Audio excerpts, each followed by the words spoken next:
కేసీఆర్ కి ఏం చేయమంటూ శాతగాని కొడుకు, శాతగాని దద్దమ్మ,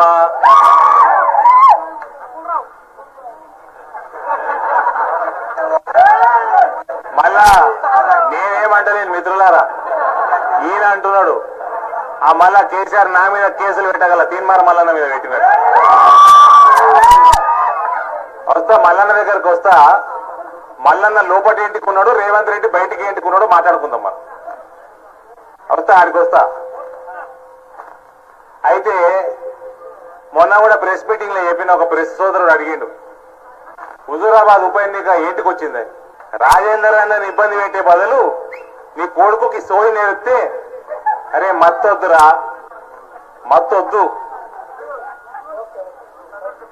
వీళ్ళు వేరే పేర్లు కూడా తీసుకున్నారు, అవన్నీ వద్దు, పని చేసుకోరా, ప్రజలలో పోయి పని చేసుకొని ప్రజలలో తిరిగితే చెప్పినాడు పెద్ద మనిషి.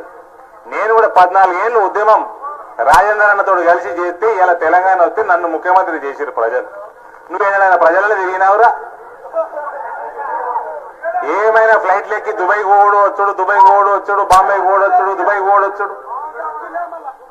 నేను కట్టుకున్నటువంటి పనికిమాలిన ఫామ్ హౌస్ కట్టుకుంటే ఆ ఫామ్ హౌస్ లో రేవంత్ రెడ్డి అనేటోడు వచ్చి అదేంటి డ్రోన్ ఎగిరేసాను కిటికీ కాడికి. ఆ డ్రోన్ ఎగిరేసినందుకు రేవంత్ రెడ్డిని జైలు వేసే. హాయ్ ఫ్రెండ్స్, మా టుడే టుమారో యూట్యూబ్ ఛానల్ చూస్తున్నందుకు చాలా థ్యాంక్స్. మరిన్ని లేటెస్ట్ వీడియోస్ కోసం వెంటనే సబ్స్క్రైబ్ చేయండి. అలాగే ఈ బెల్ ని కూడా రింగ్ చేసేయండి. మా నోటిఫికేషన్స్ అన్ని మీ మొబైల్లో వస్తాయి. అలాగే మా వీడియోస్ మీకు నచ్చితే లైక్ చేయండి, షేర్ చేయండి, నచ్చకపోతే కామెంట్ చేయండి.